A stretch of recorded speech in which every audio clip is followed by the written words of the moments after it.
The sun blazed mercilessly over the dusty streets of Cheyenne, its scorching rays baking the earth until the air shimmered like molten glass. The scent of hot leather, sweat, and horse lingered heavy, mingling with the metallic tang of dust. Standing outside Judge Morrison's office, Clay Whitlock clenched his jaw so tightly it felt like his teeth might crack. In the pocket of his vest rested a single folded letter, a slip of paper that felt heavier than the Colt. A .45 strapped to his hip. Its message burned through the fabric like a brand: married within 30 days, or forfeit the eastern pastures. His lawyer had explained it to him in a trembling voice, mopping sweat from his brow while daring not to meet Clay's storm-gray eyes. This clause wasn't just business. It was betrayal, a vindictive final twist of the knife from his late wife, Elizabeth. She'd died 3 years earlier, and even in death, she'd managed to bind him with her bitterness. Elizabeth had wanted love, the kind of passionate devotion Clay could never give. When she realized that, she'd woven her revenge into her will. Now, unless he married again, and fast her distant cousin, a man who had never even stepped foot on Wyoming soil, would inherit the most valuable part of Clay's land. Clay spat tobacco juice into the dirt, his expression as hard as the parched earth around him. At 34, he'd built the Double W Ranch from nothing, clawing it into one of the most prosperous spreads in the entire Wyoming territory. Blood, sweat, and sheer grit had gotten him here. He didn't need a wife to hold his empire together. He'd proven that these past 3 years while raising his young son, Eli, alone after Elizabeth's death from fever. But now, Elizabeth's ghost reached out to threaten everything he'd built. "Find me someone," he told his lawyer, Thomas Garrett, his voice cold and clipped like a rifle shot. "I don't care who, just someone who understands this is business, nothing more." A name on a piece of paper to satisfy the law. Garrett had nodded, visibly shaken. I'll make inquiries. Perhaps a widow in need of protection." Or I said, "I don't care." Clay's eyes, winter steel gray, cut into him like a blade. "Make it legal. Make it quick." 3 days later, a rider arrived at dawn with Garrett's message. He'd found someone, a woman passing through from Kansas, seeking a fresh start. No questions asked, no strings attached. She'd agreed to the terms. The wedding would take place in a small chapel outside town, far from prying eyes and wagging tongues. A clean transaction. Nothing more. The morning of the ceremony dawned sharp and clear, the kind of morning where every sound seemed amplified. Clay dressed in his best black suit, the same one he'd worn to bury Elizabeth. As he buttoned his jacket, it felt like armor for a battle he didn't want to fight. When he mounted his horse, a dark unease twisted in his gut. His foreman, Jake Sullivan, rode beside him, squinting against the glare of the rising Sunday. "You sure about this, boss?" Jake asked, his tone cautious. Clay didn't glance at him. "I don't have a choice. That eastern section has the best water access on the ranch. I won't lose it to some blood relation of Elizabeth's, a stranger who's never so much as dirtied his boots in this territory." The chapel soon came into view, a lonely building standing proud and defiant against the endless sky. Its weathered boards were bleached silver gray from years of wind, rain, and Sunday. As Clay dismounted, his sharp gaze swept the area. Only a single buggy waited outside. Good. At least she'd come alone. Fewer complications. Inside, the air smelled faintly of dust and candle wax. Reverend Palmer stood near the altar, shifting uneasily, as though aware he was about to bless a union without love. Garrett waded to one side, clutching papers like a lifeline. And there she was. A woman stood with her back to him, wearing a simple brown traveling dress. When she turned at the sound of his spurs on the floorboards, Clay froze. This was no desperate widow, no plain, grateful spinster. She was breathtaking. Perhaps 25 at most, her hair gleamed like dark honey, swept up to reveal a graceful, elegant neck. Her eyes, green as sage after rain, locked on his, deep and unreadable. High cheekbones, full lips, and skin kissed by sunlight completed a face that didn't belong in a dusty Wyoming chapel, but in some faraway city parlor where refinement reigned.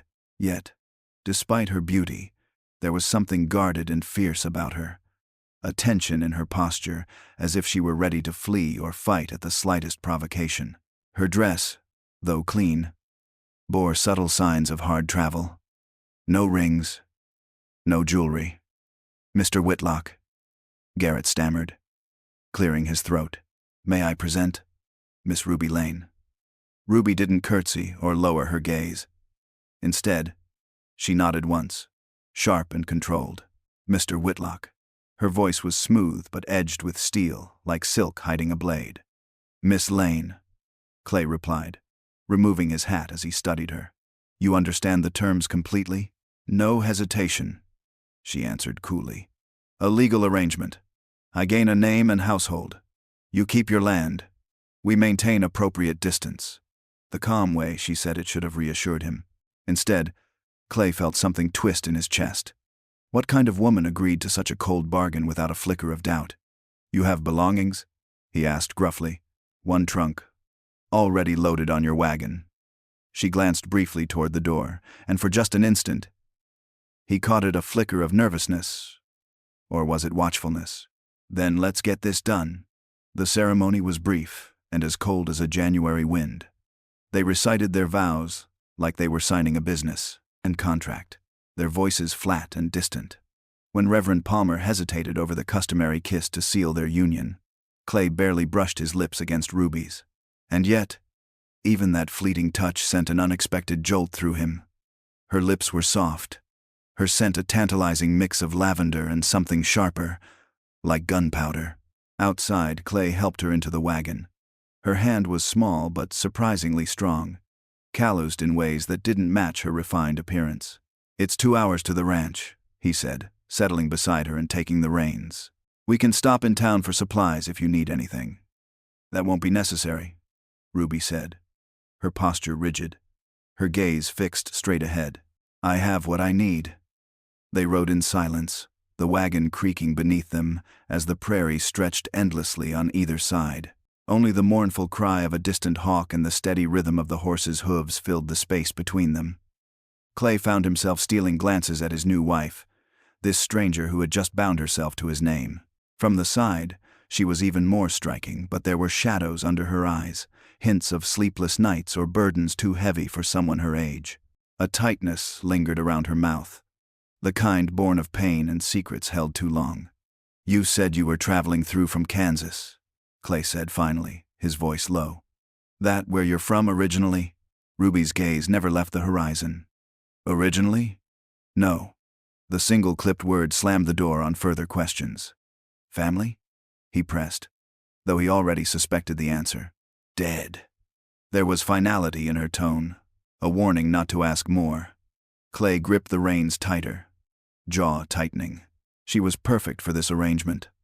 No attachments, no connections to complicate matters. Exactly what he'd demanded. So why did her answer leave a strange hollowness in his chest? As they crested a rise, the W ranch came into view, sprawling across the valley like a kingdom carved from the wild. Ruby gasped softly, unable to hide her reaction. Below them, the ranch house stood proud and imposing, 2 stories of timber and stone with a wide porch that faced the setting sun. Barns and corrals spread out in neat lines. Beyond them, thousands of cattle grazed like dark specks scattered across the golden grassland. "It's extensive," Ruby said carefully, her voice almost reverent. 3,000 head of cattle," Clay replied with quiet pride. 40 horses, 12 full-time hands. The house has 8 rooms. You'll have the blue room, Elizabeth's old sewing room. It's been cleaned out." At the mention of his late wife, Ruby's face remained composed, but Clay didn't miss the way her hands clenched tightly in her lap. The closer they drew, the more tense she became. By the time the wagon rattled into the yard, her knuckles were white against the fabric of her dress. The ranch hands were gathered near the main corral, pretending to work while openly watching the wagon. Gossip would spread fast, the boss returning with a wife none of them had ever heard of. But they knew better than to speak their curiosity aloud when Clay Whitlock was near. Jake Sullivan stepped forward, tipping his hat politely. His eyes widened slightly as they landed on Ruby. "Ma'am, welcome to the W." "Thank you," Ruby said, her tone polite but distant. Clay came around to help her down. His hands briefly circled her waist, and for the second time that day, an unwelcome awareness jolted through him. She was slender, yes, but there was strength beneath that delicate frame, like tempered steel hidden under silk. "Maria," Clay called. The housekeeper appeared in the doorway, wiping flour-dusted hands on her apron. Maria's dark, sharp eyes swept over Ruby, taking in every detail with quiet calculation. "This is Mrs. Whitlock," Clay said, the words tasting strange on his tongue. "See that she's settled in the blue room." Maria's eyebrows lifted slightly, but she gave a short nod. "Si, senor. Come, senora. I will show you." Ruby followed her inside, her back perfectly straight, leaving Clay standing alone in the yard with a gnawing sense of unease. Something had shifted the moment she crossed that threshold. Something he couldn't name. Jake stepped up beside him. "Boss? That your new wife?" "That's what the paper says." Clay's tone was flat, leaving no room for further comment. "Where do you want her trunk?" "Upstairs. Maria will know where." Clay strode toward the house, ignoring the curious eyes tracking his every move. Inside, the air felt charged, as though Ruby's presence had altered the very walls. He could hear Maria's voice, drifting down from upstairs, a soft blend of English and Spanish, as she guided Ruby through her new domain. In his study, Clay poured himself a generous glass of whiskey and downed it in a single burning swallow. Outside, he could see riders moving among the cattle, the never-ending work of the ranch continuing, steady and reliable. This was what mattered. The land, the livestock, the legacy he was building for Eli. Movement caught his eye. A small figure near the barn. Eli, home from his lessons with Mrs. Patterson, in town. The boy stood utterly still, watching the house with solemn dark eyes that seemed far too old for his 7 years. Clay's chest tightened. His son hadn't spoken a single word since the night Elizabeth died, a night of fever and terror that had left scars far deeper than any grave could hold. Eli disappeared into the barn, no doubt hiding among the horses. They'd meet Ruby eventually, but Clay wouldn't force it. The boy had endured enough upheaval. Footsteps on the stairs drew Clay's attention. Ruby descended slowly, her traveling cloak removed, revealing the soft curves of her figure beneath the modest brown dress. Afternoon sunlight caught threads of gold in her honey-dark hair, making her seem almost luminous. "Maria has been very kind," she said, pausing at the study doorway. "The room is more than adequate." "Good," Clay said, gesturing vaguely. "Supper's at 6. We don't stand on ceremony here. You're free to explore the house and grounds, but stay clear of the working areas. The hands aren't used to women being about." "I understand." Her green eyes studied him with unsettling calm. "Will there be other expectations?" The question hung between them like a blade. Clay set his empty glass down harder than necessary. "I told you this is a legal arrangement. Nothing more. You'll manage the household. Appear at social functions as my wife. Beyond that, your time is your own. And the boy," Ruby said softly. "Maria mentioned you have a son, Eli." Clay's voice softened despite himself. "He's special. He doesn't talk. Probably best you keep your distance." Something flickered across her face. Disappointment, perhaps, or sorrow, but she only inclined her head. "As you wish." She turned to leave, then paused at the doorway. "Mr. Whitlock, thank you for this opportunity." Before he could reply, she was gone, leaving behind only the faint scent of lavender and mystery. As the sun dipped toward the mountains, staining the sky in blood red and gold, Clay stood at the window, staring out over the land he'd fought so hard to claim. In the distance, a coyote howled, lonely and wild. Upstairs, in a room that had stood empty for 3 long years, his new wife, this stranger with guarded eyes, was settling into a life neither of them had truly chosen. Clay's wedding band felt like a shackle around his finger. He had married for land, for legacy, for everything but love. And yet, the memory of Ruby's lips against his own lingered, dangerous and disquieting. Outside, dark storm clouds gathered on the horizon, a silent warning of the wild nights yet to come. The first week passed like a careful dance between strangers, Ruby moved through the house with quiet grace, learning its rhythms while keeping her distance from its master. Clay left before dawn each day and returned long after dark, sometimes eating alone in his study, sometimes skipping supper entirely. Maria remained polite but cool, answering Ruby's questions without offering friendship. The ranch hands watched with curiosity but kept their distance. Ruby understood. She wasn't here to be liked. She was here because a signature on a paper had made her necessary. But necessity had its own kind of power. On the 8th morning, Ruby rose before dawn, restless in the too-quiet house. She padded barefoot to the kitchen, expecting to find it empty. Maria never appeared before 6, and Clay was always gone by first light. Instead, a small figure sat hunched at the scarred wooden table. Eli. The boy's thin shoulders were sharp beneath a nightshirt too large for him. Dark hair fell across his forehead as he traced patterns in a spill of flour. Ruby froze in the doorway, remembering Clay's warning to keep her distance. But the sight of the child sitting alone in the pre-dawn darkness twisted something deep in her chest. She moved carefully, deliberately, making coffee without a word. She felt his gaze following her, watchful, wary, like a half-wild creature unsure whether to flee or fight. When the coffee pot gurgled to life, Ruby found bread, butter, and jam. She prepared a simple breakfast, then hesitated. Finally, she set a second plate across from her own, without looking at him. She didn't speak. She didn't invite. She simply began to eat, gazing out the window as the sky lightened to pale gold. For a long moment, there was only silence. Then a chair scraped softly, bare feet pattered across the floor.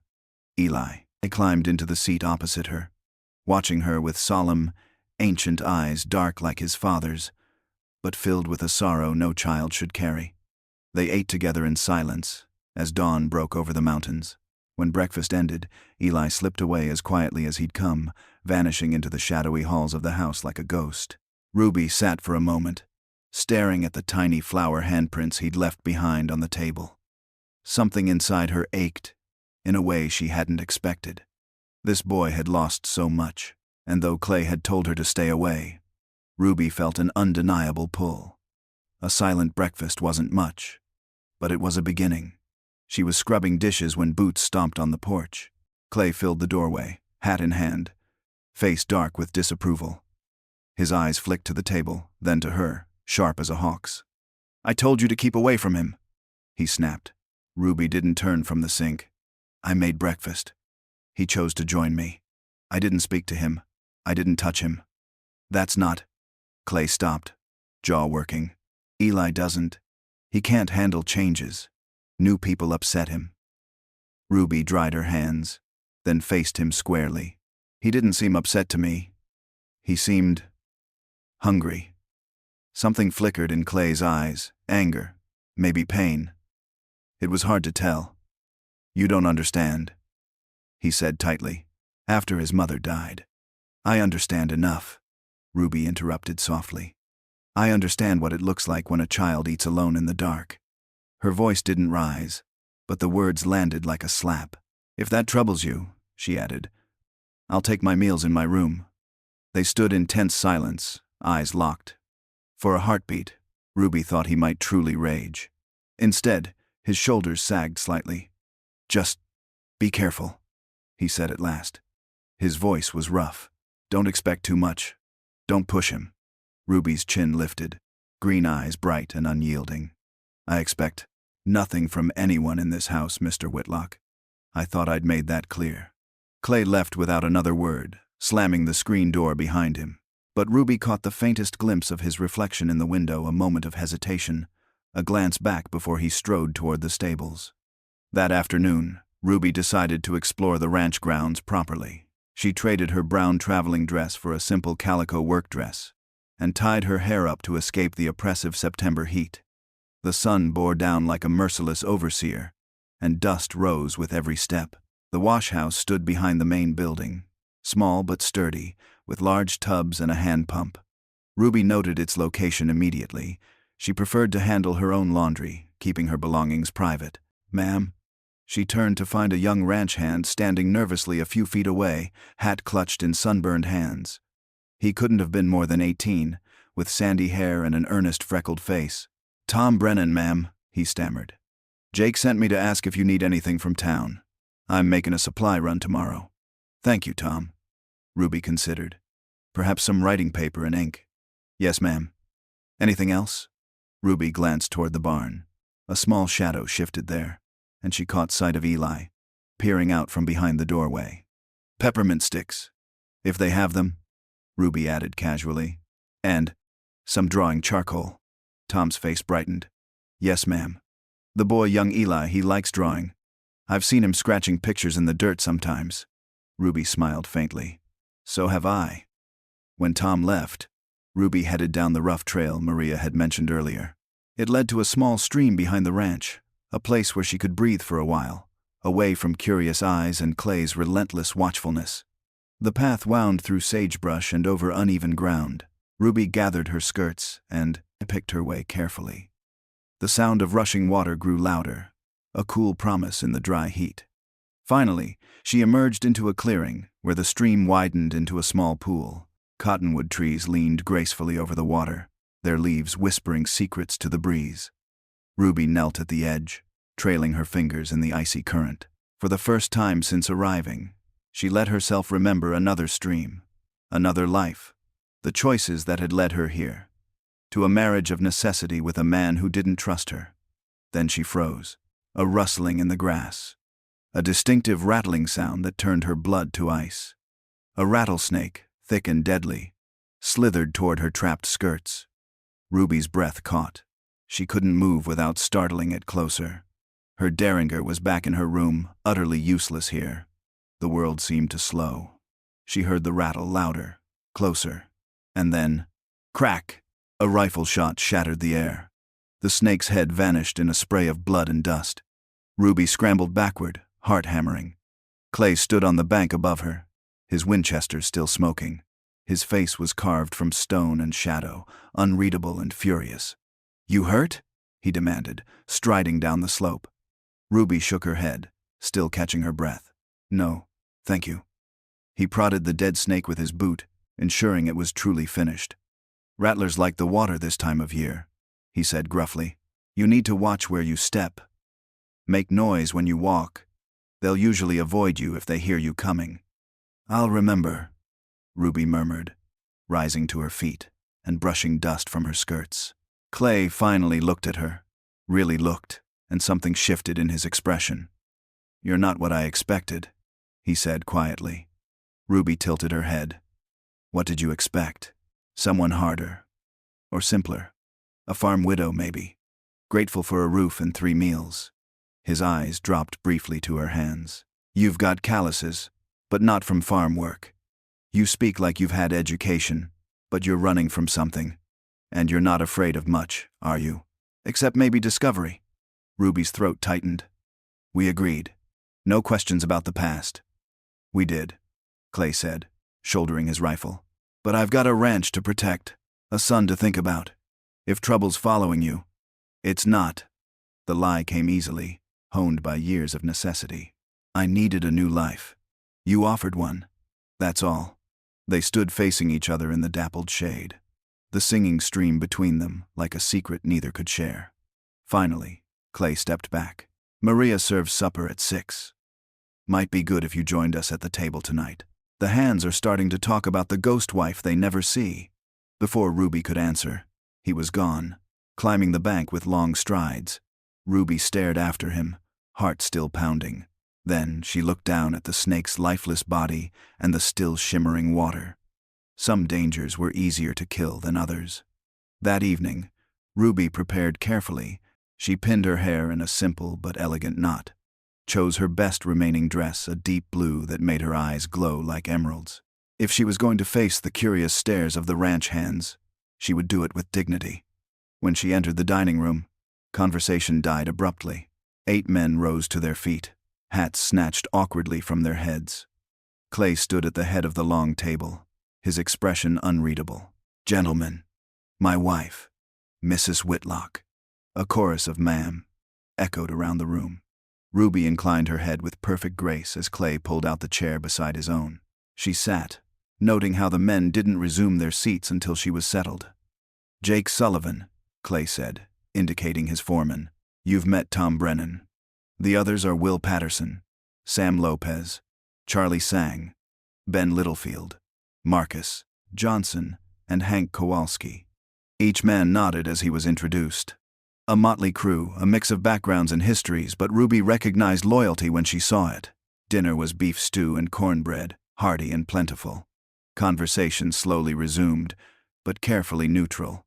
Weather, cattle, plans for the fall roundup. Ruby listened more than she spoke, learning the rhythms of the ranch through their talk. She noticed Eli's absence immediately. A place was set beside Clay, but the boy did not appear. "He eats in the kitchen," Clay said quietly, following her gaze. "Prefers it that way." Ruby said nothing, but her heart ached. When the meal ended, the men filed out with polite goodnights. Ruby began clearing plates, but Maria shooed her away with a sharp look. "Is not for the senora to do," Maria said firmly. "Go sit. I bring coffee." Dismissed from her own instinct to be useful, Ruby wandered into the parlor. The room was masculine and imposing. Dark wood furniture, leather chairs, a massive stone fireplace. Above the mantel hung a portrait of Elizabeth, a delicate blonde with sad eyes and a tentative smile. "She was beautiful," Ruby said softly. Clay's presence was sudden behind her. He handed her a cup of coffee, bitter and black. "She was," he agreed. "Delicate, refined, everything a rancher's wife was supposed to be." Ruby turned to him. "Then why?" She caught herself. Why the clause in her will? Clay's laugh was humorless, cutting. "Because she knew. She knew I married her for the wrong reasons." Clay's jaw tightened as he stared at the portrait, his voice low and edged with bitterness. "Elizabeth's father owned the eastern pastures, the most valuable grazing land in the territory. Water all year round. I needed that land to expand, so I did what was necessary. I courted her, married her, gave her a home and a son." He took a long sip of coffee, the cup trembling slightly in his hand. "Everything, except the one thing she wanted most. Love." The word hung in the air like a ghost. Ruby stayed silent, sensing this was a truth rarely spoken aloud. "She thought she could change me," Clay went on, his gaze still fixed on Elizabeth's painted smile. "Make me into the husband she dreamed of. But when she realized some men don't have that capacity, she struck back in the only way she could." His mouth twisted into a grim line. That clause in her will. It was her final revenge. "The land reverts to her cousin if I don't keep a proper household. So even dead, she found a way to control me." Ruby's fingers tightened around her cup. "So you married another stranger," she said softly, "to meet the letter of her law." Clay finally turned to her. "Seemed fitting, don't you think? We understand each other, you and I. No illusions, no expectations beyond the bargain we struck." Outside, thunder rumbled in the distance. Through the window, Ruby could see flashes of lightning along the horizon, a storm building, waiting to break. "I should retire," she said, setting her cup aside. "Ruby, Mrs. Whitlock." His voice stopped her at the doorway. "Thank you," he said quietly. "For this morning. With Eli. I saw the plates." She didn't turn. "Good night, Mr. Whitlock." The storm broke near midnight. Crack! Boom! Thunder shook the house, while lightning turned the darkness into blinding flashes of white. Rain lashed against the windows like bullets. Ruby woke with a gasp, heart pounding. In her fevered dreams, she'd been running through fire and smoke, pursued by shadows that whispered her old name. A flash of lightning illuminated the room and revealed that her door was standing slightly open. A small figure huddled just inside. "Eli," she whispered. The boy pressed himself against the wall, trembling with terror. Each thunderclap made him flinch, his small shoulders jerking violently. Ruby's heart twisted. She could send him back to his room, follow Clay's rules. Or she could choose differently. Without speaking, she reached over and pulled back the covers on the far side of the bed. Then, she turned her back to him. Silent invitation. The bed dipped slightly, tiny, Cold feet brushed against her legs as Eli curled into a tight little ball, trying to make himself as small as possible. Ruby began to hum softly an old lullaby from a life she'd buried long ago. Gradually, his trembling eased. His breathing slowed. By the time she dared glance over, Eli was asleep, his hand clutching the pillow like a lifeline. The storm raged on, but in the warm circle of lamplight, two lost souls had found a fragile moment of peace.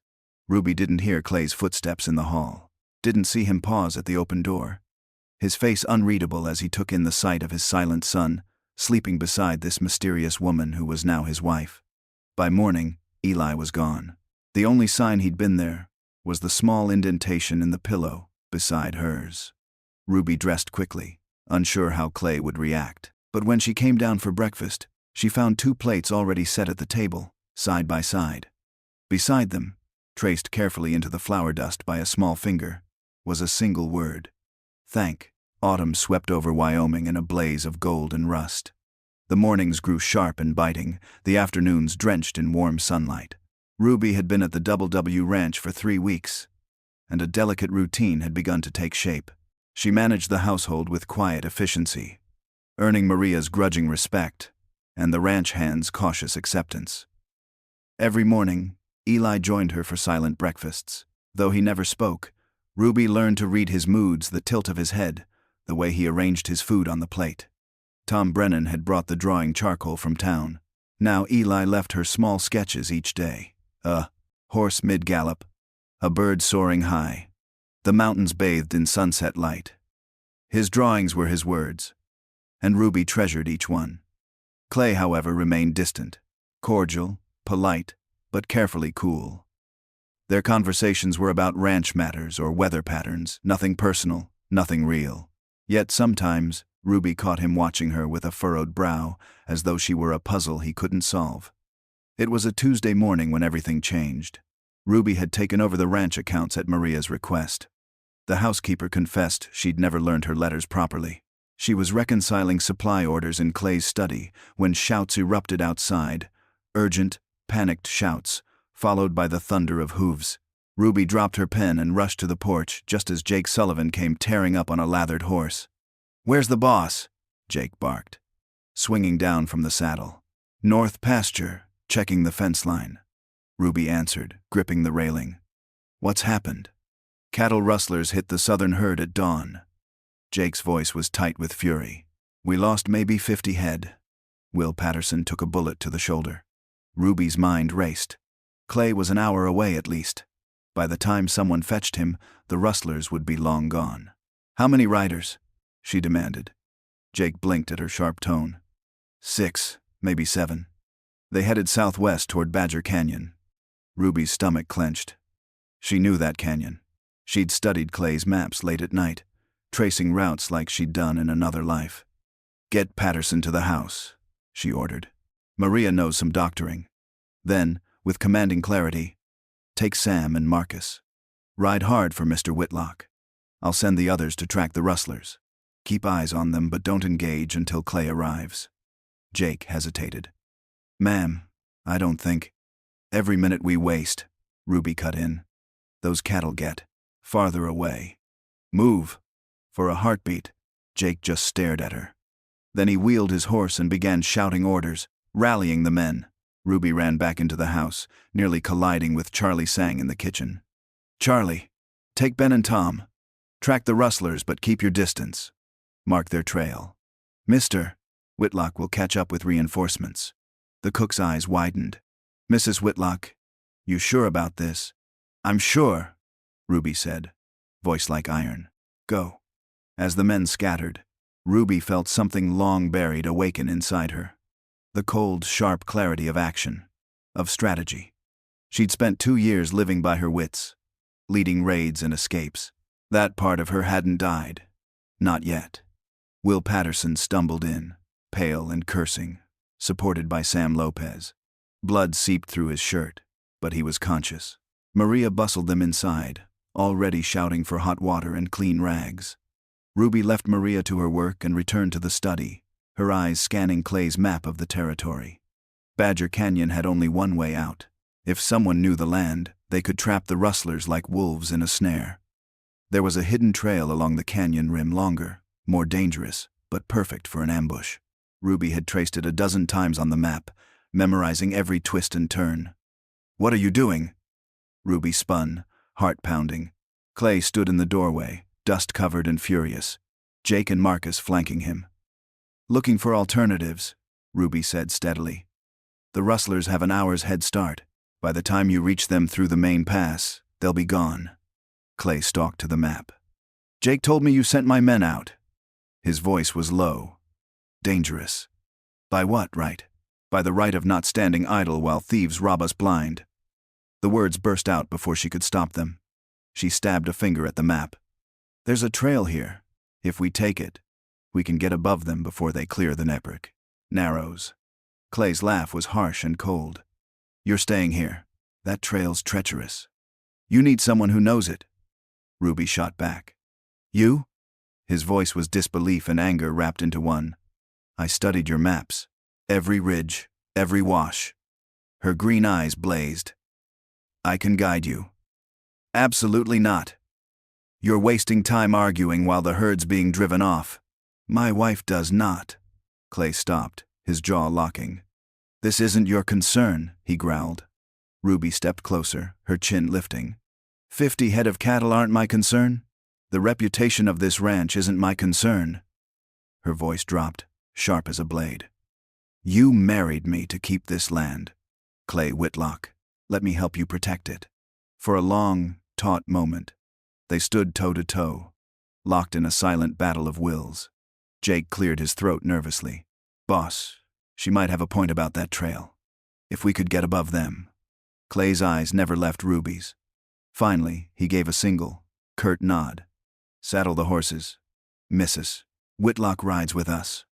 20 minutes later, the ranch yard buzzed with urgent activity. Horses were saddled, rifles loaded, ammunition checked.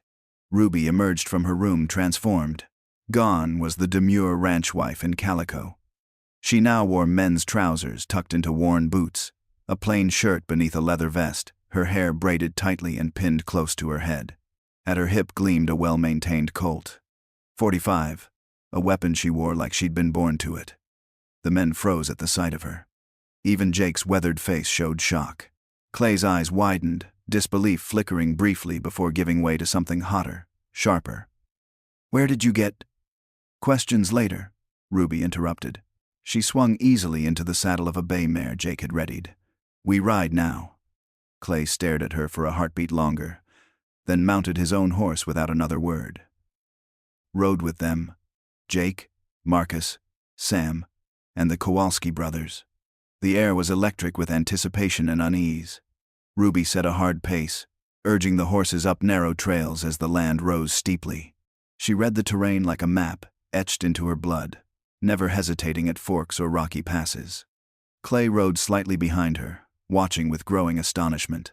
This woman, his wife, moved like a scout, a soldier, like someone who'd lived by the gun and the trail. The higher they climbed, the more dangerous the path became. At one point, it narrowed to a ledge barely wide enough for the horses' hooves. A sheer drop yawned hundreds of feet below. "You sure about this?" Jake called, voice tight with nerves. Ruby didn't answer, focused entirely on the path ahead. Every second mattered. If they didn't reach the canyon rim before the rustlers cleared the narrows, the herd would be lost forever. At last, they emerged onto a rocky overlook. Below them, Badger Canyon wound like a snake through the landscape. Dust clouds swirled in the distance, the stolen cattle being driven hard.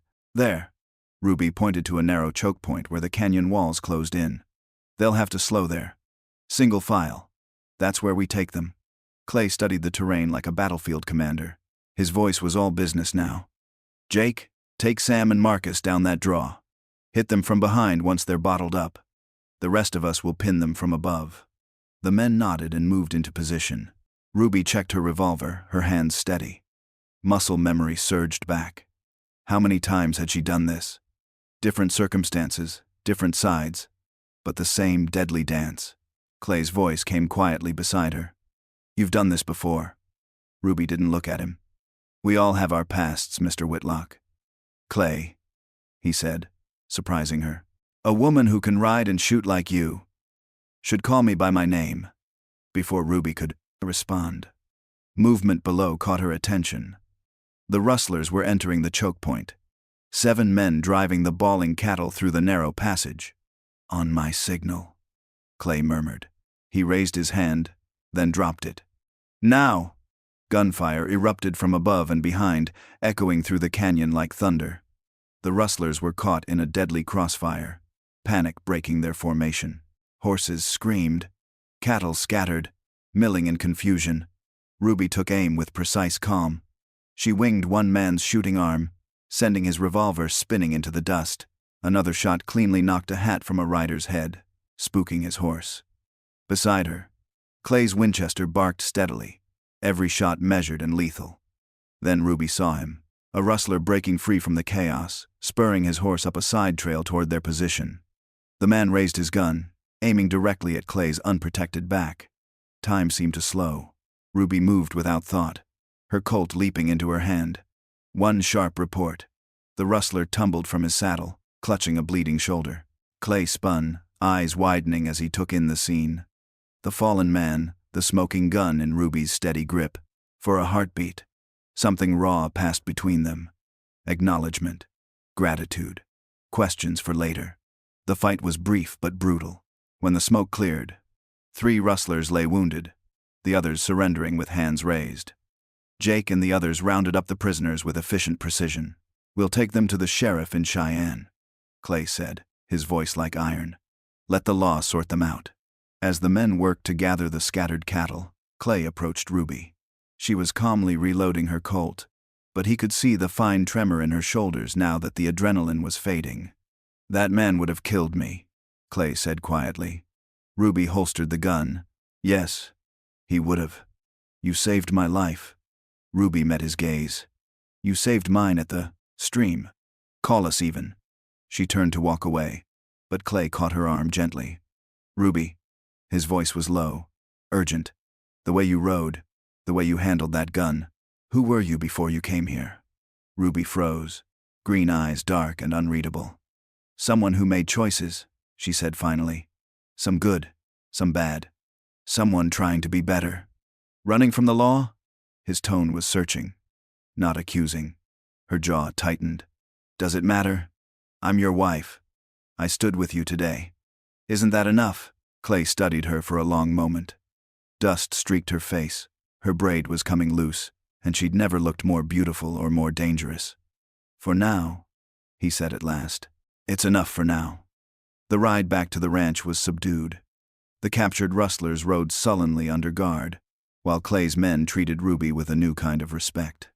Jake tipped his hat to her. Sam offered his canteen without being asked. Even the Kowalski brothers, normally stoic, murmured their thanks. As they descended into the valley, the double W spread before them in the late afternoon light home, hard won and fiercely defended. Ruby felt something shift inside her. For the first time since fleeing Kansas, she'd fought on the right side, protected instead of destroyed. Ruby. Clay's voice was thoughtful as they rode side by side. That trail you knew about. I've lived here 15 years and never saw it. Ruby kept her gaze forward. I pay attention to details. It's kept me alive. Among other skills, apparently. She heard the note of grudging admiration in his voice. I believe I owe you an apology, he added. And my thanks. You owe me nothing, Ruby said quickly. We're partners in this arrangement, aren't we? Partners protect each other's interests. Clay's next words were quiet, almost lost to the wind. Is that all we are? Partners? Ruby didn't answer. She couldn't. Because somewhere between dawn breakfasts with a silent boy and afternoon gunfights in desert canyons, their cold business arrangement had begun to shift into something far more dangerous. Back at the ranch, Maria fussed over everyone like a general commanding troops. Will Patterson, bandaged but grinning, raised a glass of whiskey in salute. To Mrs. Whitlock, he called loudly, who shoots as straight as she keeps house. The toast was taken up by the others, even stern Maria, allowing herself a rare smile. Ruby flushed under the praise. unused to admiration that didn't come with hidden agendas. Later, after the prisoners were sent to town and the cattle secured, Ruby sat on the porch, watching the stars emerge. Her body ached from the hard ride, but it was a good ache, born of purpose and survival. Footsteps approached. Clay sat beside her on the bench, keeping a careful inch of distance. "Eli drew this while we were gone," he said, handing her a piece of paper. Ruby's breath caught. The drawing showed two figures on horseback against the mountains, simple but unmistakable. She and Clay, riding together. "He was watching from his window when we left," Clay explained. "Maria said he wouldn't move until you came back safe." Ruby traced the sketch with trembling fingers. "He's very talented." "He is." Clay cleared his throat. "I've been thinking. The boy seems calmer with you around. Happier. Maybe I was wrong to keep you apart." "You were protecting him," Ruby said gently. "I understand." Clay's voice grew rough. "I've spent 3 years protecting him from feeling anything at all. Maybe that wasn't protection. Maybe it was just another kind of harm."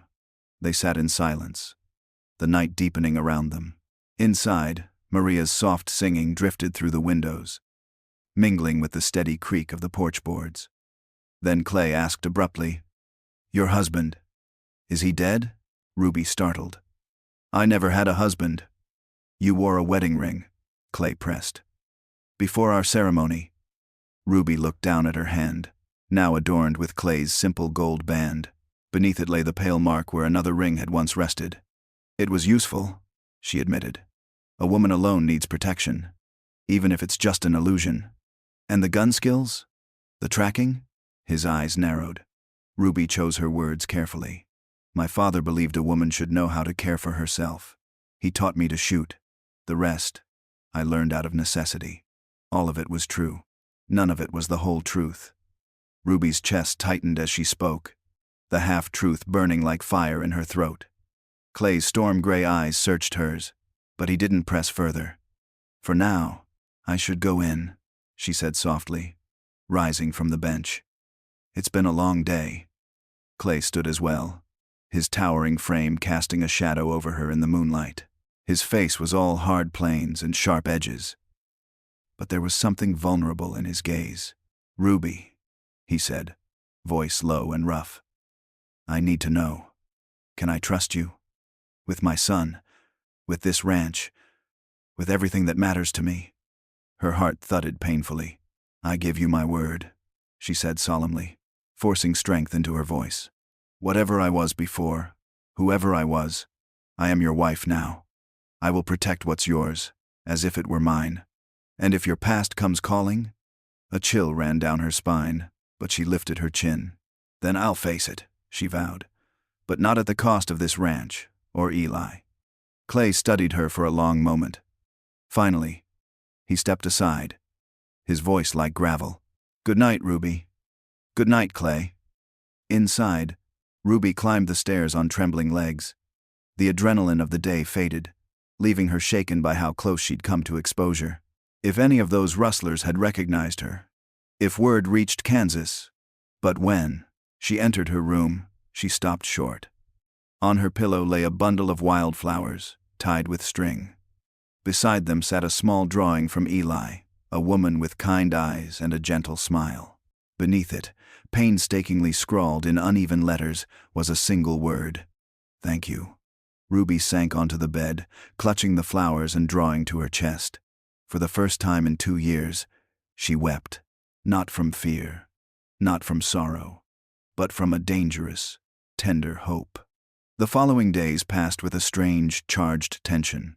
Clay threw himself into ranch work with renewed ferocity, riding out before dawn and returning long after dark. When he was home, his eyes followed Ruby with a quiet intensity, as though he were trying to peel back her layers and uncover the truth beneath.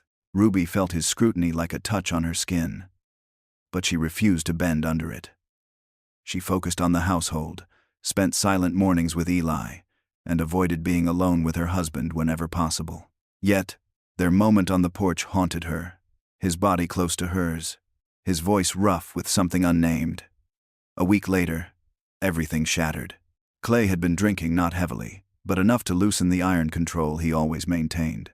Ruby found him in his study after supper, a half-empty glass of whiskey in his hand, his gaze fixed on Elizabeth's portrait. "She hated it here," he said without turning. His voice was low, almost broken. "Oh, she tried so hard to be the perfect ranch wife. But she was meant for parlors and tea parties, not dust and cattle." Ruby hesitated in the doorway.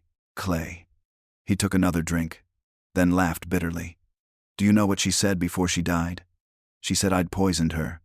Not with anything real. With indifference. She said living with me was like being married to winter itself. People say things when they're ill," Ruby said softly. She was right.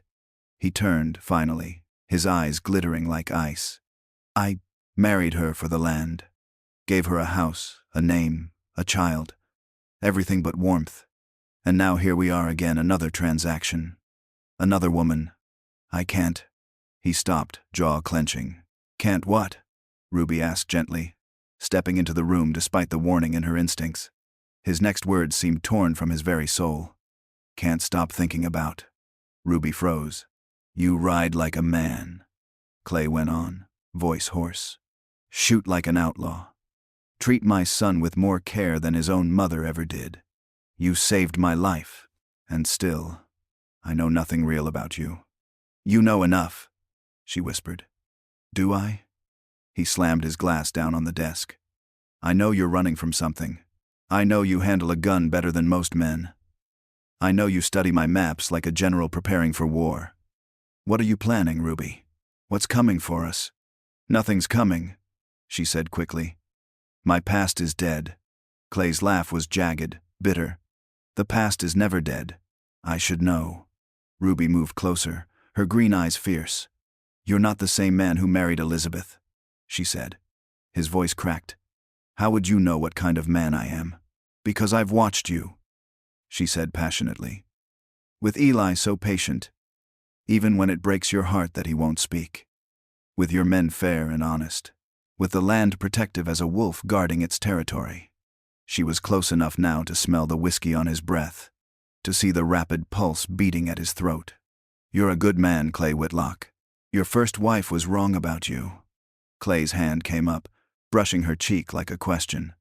"Then why," he whispered, "do I want things I shouldn't? Why do I lie awake at night thinking about a woman I'm supposed to keep at arm's length?" Ruby's breath caught. "Clay, that day, with the rustlers," he murmured, his thumb tracing her jaw. "When you shot that, man, I've never seen anything so magnificent. You were fierce, like a warrior goddess. And all I could think was how much I wanted." He kissed her. This was no chaste brush of lips like their wedding day. It was hungry, raw, demanding a collision of pent-up passion and forbidden desire. Ruby's body responded before her mind could protest. She melted into him, hands fisting in his shirt, heart pounding wildly. For a moment, there was nothing but heat, the taste of whiskey, the wild drumbeat of need. Then reality crashed back. Ruby tore herself away, both of them breathing hard, their bodies trembling. "We can't," she gasped. "We agreed. A business arrangement. To hell with our arrangement." Clay reached for her again. "No." She stumbled backward, her voice breaking. "You're drinking. You're thinking of her, not me. I won't be a substitute for a ghost." Ruby. But she fled, taking the stairs 2 at a time, tears stinging her eyes. In her room, she locked the door and pressed her back against it, trying to calm her racing pulse. This couldn't happen. She couldn't let it happen. If Clay got too close, if he truly knew her, everything would unravel. He'd discover the truth, that she'd once ridden with outlaws, that there was blood on her hands, that she was wanted in Kansas. And when he learned that truth, he would cast her out. Or worse, turn her in. A soft knock made her jump. "Aunt Ruby." Eli's voice. Ruby's breath caught. It was the first time he'd ever spoken to her. She opened the door to find him standing there in his nightshirt, clutching a piece of paper. His solemn, dark eyes were wide and shining with emotion. "Bad dream?" Ruby asked softly. Eli shook his head, then held out the drawing. It showed a family man, woman, child standing together in front of a house. But dark clouds gathered overhead, and the woman's face was turned away. Ruby's throat tightened painfully. "Oh, sweetheart." She knelt beside him. "Are you worried?" Eli nodded, tears brimming. He pointed to the woman in the picture, then to Ruby, his meaning clear. "I'm not going anywhere," she promised, hugging him tightly. "I promise." Eli studied her for a moment, then threw his arms around her neck, clinging with desperate trust. Ruby held him close, her own tears falling silently. She couldn't let him down. She couldn't let either of them down. When she'd tucked Eli back into bed, Ruby found Clay standing in the hallway, stone-cold sober. "He spoke to you," Clay said quietly. "Called you Aunt Ruby. You heard?" Clay nodded. "I came to apologize. For earlier. I was out of line." They stood awkwardly, the closed door of Eli's room between them. "We should talk," Clay said at last. "Not tonight, but soon. This situation, it's not sustainable." Ruby nodded, unable to trust her voice. "Good night, Ruby. Good night." Neither of them moved. The space between them crackled, charged with unspoken words and suppressed longing. Finally, Clay turned sharply and strode to his room, closing the door with quiet finality. Ruby leaned against the wall, shaking. Her heart wasn't just tangled now. It was a storm brewing, ready to break at the worst possible moment. Ruby didn't sleep that night. She lay awake, staring at the ceiling, the memory of Clay's kiss replaying again and again. How foolish she'd been to think she could maintain distance, living under the same roof, fighting beside him, caring for his son. How could her heart remain untouched? When dawn came gray and cold, Ruby rose with a heavy heart. She dressed quickly and headed to the kitchen, only to find it empty. Through the window, she saw Clay already mounted, and riding out with Jake and several men. Running again, just like she was. Eli joined her for breakfast as usual, but he seemed subdued, picking at his food. Finally, he pushed a scrap of paper toward her. On it, in uneven letters, Papa said, "You sad?" "Why?" Ruby's throat tightened. How could she explain adult complications to a boy who'd already endured so much? "Sometimes grown-ups feel things they don't understand," she said gently. "It makes them confused, but it doesn't mean we don't care about each other." Eli studied her solemnly, then wrote, "Mama was sad too." Then she went away. Ruby's heart broke. "Oh, Eli." She reached across the table, covering his small hand with hers. "I told you last night I'm not going anywhere. Neither is your papa. We're just figuring things out." Eli squeezed her hand back, trust shining in his dark eyes. Trust she didn't deserve. The morning passed quietly. Ruby threw herself into chores, scrubbing and mending, anything to keep her mind busy. But when she found Clay's discarded shirt from the night before, it still carried his scent, leather, sage, and something warm, masculine. She sank into a chair, clutching the fabric, overwhelmed by longing and fear. "Senora!" Maria's voice startled her. The housekeeper stood in the doorway, concern etched on her face. "You are unwell?" Ruby shook her head quickly. "No, just tired." Then, hesitating, she asked, "Maria, may I ask you something?" Maria crossed the room and sat opposite her. "See, of course. What was Elizabeth really like?" Ruby's voice was careful, neutral. Maria's eyes softened with memory. "Ah, la dueña. She was like a butterfly, beautiful, delicate, not made for this hard place. She tried, but the loneliness." Maria sighed deeply. It ate at her. "And Clay?" Ruby asked quietly. Maria's gaze sharpened. "El Señor is a man of action, not words. He gave her a house, respect, protection. But his heart," she tapped her chest. "His heart, he kept locked away.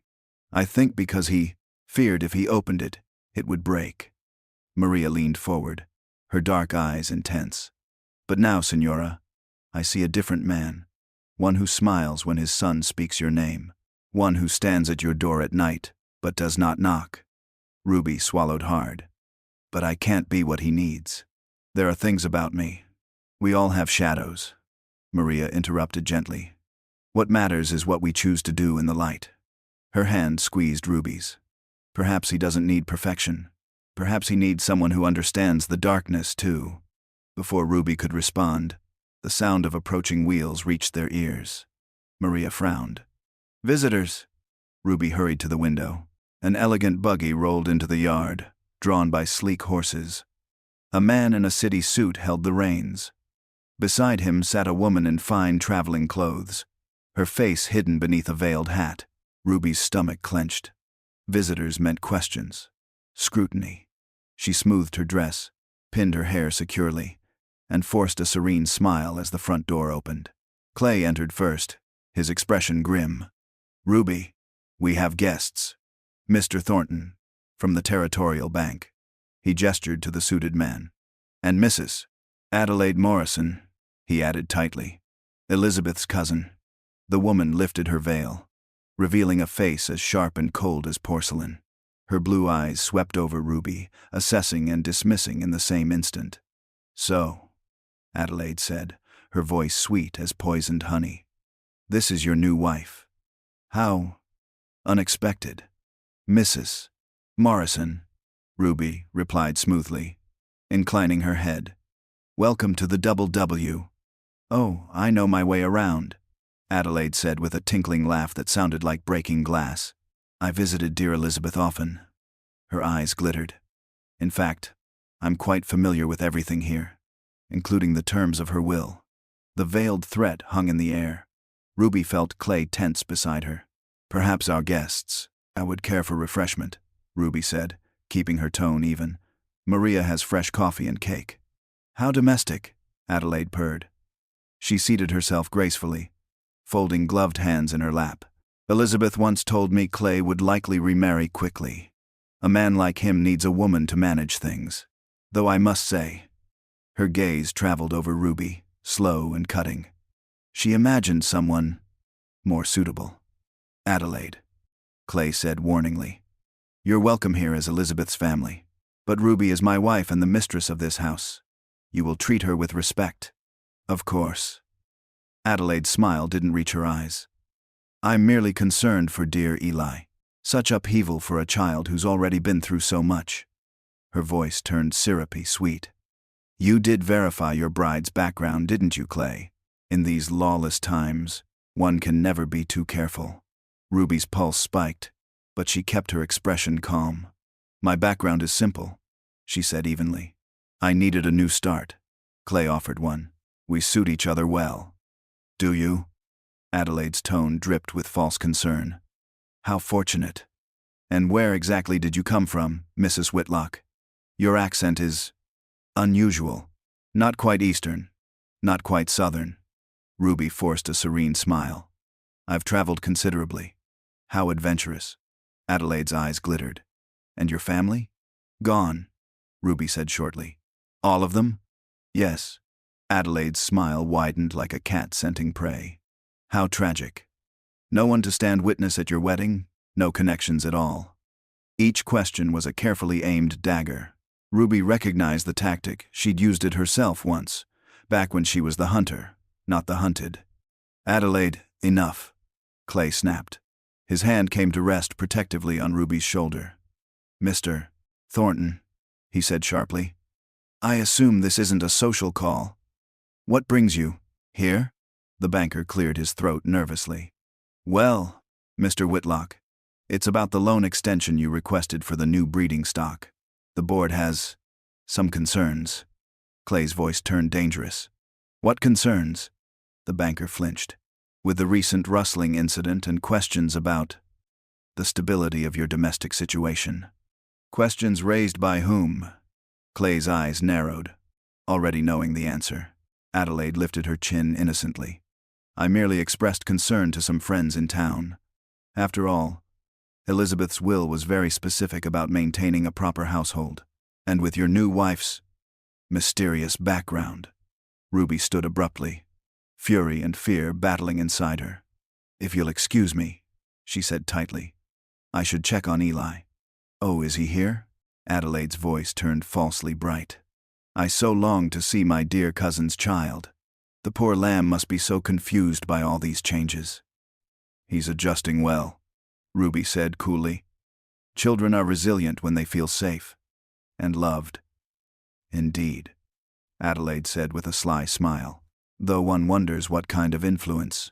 She trailed off suggestively, leaving the accusation hanging. Ruby's temper snapped. What kind of influence would you prefer, Mrs. Morrison?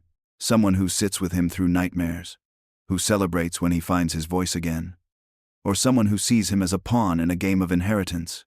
Adelaide's face flushed crimson. How dare you? That's enough! Clay's voice cracked like a whip. He turned to the banker. The W remains a stable operation with a proper household, exactly as the will requires. My wife has proven herself an asset in every way. If the bank's decisions are based on malicious gossip, perhaps I need to reconsider where I do my banking. Thornton paled. Now, Mr. Whitlock, no need for hasty decisions. I'm sure the board Envor will see reason. They'd better. Clay's tone left no doubt. Clay moved to the door, his tall frame radiating authority and anger. Jake will see you out, he said flatly, dismissing them like unwanted pests. Adelaide rose slowly, gathering her dignity like armor. Her veil fluttered as she fixed Ruby with a glare sharp enough to cut glass. This isn't over, Clay, she said, her voice trembling with barely controlled rage. Elizabeth trusted me to look after her interests. Elizabeth is dead, Clay snapped. Her interest died with her. The only thing that matters now is the welfare of this ranch and my son, and that, Adelaide, is no longer your concern. As Adelaide swept past Ruby, she paused in the doorway. Her voice dropped to a venomous whisper meant for Ruby alone. We'll see about that, Mrs. Whitlock.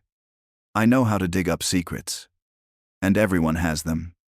Even mysterious women who appear from nowhere. Ruby's stomach plummeted, her blood turning to ice. Adelaide Morrison wasn't just a meddlesome relative. She was a threat, one who wouldn't rest until she unearthed every buried truth Ruby had fought so desperately to hide.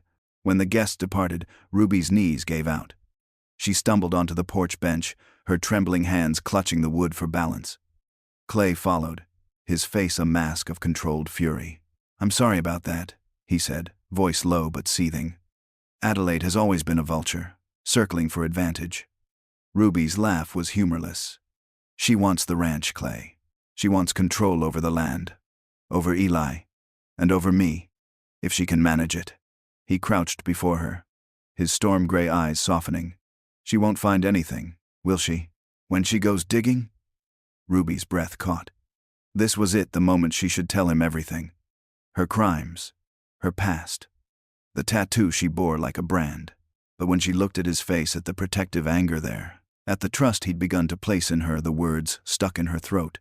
Everyone has a past, she said finally, evasively. That's not an answer. It's the only one I have right now. Clay studied her, his jaw tense. After a long pause, he nodded slowly. All right. But Ruby, whatever it is, we'll face it together. You're not alone anymore. The words broke something inside her. She turned her face away, blinking back tears she couldn't afford to shed. You don't know what you're saying. I know exactly what I'm saying. He cupped her chin, gently forcing her to meet his gaze. Last night, what I said, how I acted, it wasn't the whiskey talking. I've been fighting this since the day you walked into that chapel, fighting the way you've gotten under my skin, into my home, into my son's heart, into mine. Ruby's breath shuddered. Clay, I don't need perfect, Ruby. God knows I'm far from it myself. I need real. I need someone who will stand beside me against rustlers and vultures alike. Someone who looks at my broken son and sees a child worth loving. His thumb brushed her cheek, and his voice dropped to a hoarse whisper. I need you. The words Ruby never thought she'd hear from any man, words she hadn't dared to even dream of, shattered her defenses. I'm scared, she confessed, barely audible. Clay's lips curved in a fierce, trembling smile. So am I. Terrified, actually. But maybe that's how you know something matters. He kissed her then. Not the wild, desperate kiss of before, but something softer. A promise. When they parted, Ruby saw a small figure standing in the doorway. Eli, The boy's solemn face was transformed by a smile so pure it nearly broke her heart. "Papa, happy now?" Eli asked, his words rusty but clear. Clay's arms tightened around Ruby. His voice cracked. "Yes, son, Papa's happy now." But even as Ruby held on to that moment Clay's arms, Eli's innocent joy, a chill crept up her spine. Adelaide's threat echoed in her mind. Everyone has secrets. The woman would dig. She would find the truth about Ruby Lane and the blood-soaked trail that led from Kansas to Wyoming. And when she did, this fragile happiness would shatter like glass under a boot heel. For now, though, Ruby clung to the present. Clay's warmth, Eli's laughter, the sun setting over land that almost felt like home. For now, it was enough. The next morning brought no peace. A lone rider approached the ranch from the east, his silhouette sharp against the rising Sunday. As he neared, the glint of his badge became visible, a federal marshal's star, flashing like an omen. Ruby's coffee cup slipped from her hands, shattering on the kitchen floor. "Señora!" Maria exclaimed, rushing in. "What is wrong?" Ruby's voice came out steady, though her insides churned. "Tell him Mr. Whitlock is in the north pasture. I have a headache. I'll be in my room." Maria's dark eyes narrowed with suspicion but nodded. "Yes, Señora." Ruby fled upstairs, heart pounding. Had Adelaide already uncovered something? Or was this visit unrelated, just cruel coincidence? From her window, she watched Maria speak to the marshal. He tipped his hat, then settled onto the porch to wait, his posture patient and dangerous. The kind of man who never gave up. Ruby's mind raced. She could run now, saddle a horse, disappear into the wild before Clay returned. It would protect him, protect Eli. Clay could claim ignorance, keep his reputation untarnished. But the thought of leaving them, of never seeing them again, was a knife to the heart. "No," she whispered fiercely. She'd promised Eli she wouldn't vanish like his mother. She'd vowed to Clay they'd face things together. Running now would make her the coward she used to be. An hour later, hoofbeats thundered across the yard. Clay returned, dust-covered and tense. His entire body stiffened when he spotted the marshal waiting. The two men spoke briefly, Clay's gestures sharp and agitated. Then both entered the house. A knock came at Ruby's door. "Ruby," Clay's voice said, carefully neutral. "You need to come down." Ruby smoothed her hair, forced her face into calm lines, and descended the stairs with measured dignity. The marshal stood in the parlor, hat in hand. Up close, his weathered face revealed sharp intelligence, the kind that missed nothing. "Mrs. Whitlock," he said with a polite nod. "Marshal John Hartley, Federal Marshal's office. My apologies for the intrusion." "Marshal." Ruby inclined her head, her voice steady despite the storm inside her. "How can we help you?" Hartley's gray eyes studied her with unnerving focus. "I'm investigating a series of robberies across the territories. The most recent was a stagecoach outside Amarillo. But there was another of particular interest, a train robbery near Wichita about 2 years back." Ruby's blood turned to ice, though her expression remained politely interested. "That's quite far from Wyoming, Marshal." "Indeed," Hartley agreed. "But we believe some members of the gang scattered this direction." He pulled out a worn notebook. "I'm particularly interested in locating a woman who rode with Jake Coulter's bunch. Goes by several names. Rebecca Collins, Rachel Casey." His gaze sharpened, and he spoke the name like a gunshot. "Ruby Lane." Clay stiffened beside her. "That's my wife's name," he said slowly. "Ruby Lane. Or was, before she became Ruby Whitlock." "Yes." Hartley's tone was neutral, but his eyes never left Ruby's face. "I noticed that coincidence." Ruby's heartbeat roared in her ears, but her face stayed carefully blank. "I see," Clay said carefully, his body tense as a drawn bowstring. "Marshal, are you implying that my wife is connected to this gang?" Hartley didn't flinch under Clay's fierce gaze. "I don't imply, Mr. Whitlock. I investigate. The woman I'm looking for is about 25 years old. Dark, blonde hair, green eyes, an exceptional rider, and uncommonly skilled with firearms." His pause was deliberate, heavy with meaning. There's also a distinctive identifying mark, a small tattoo of a sparrow on her left shoulder blade. The gang all had them, like a brand. Ruby's skin went cold. She fought to keep her breathing steady, her dress suddenly feeling like it weighed 100 pounds.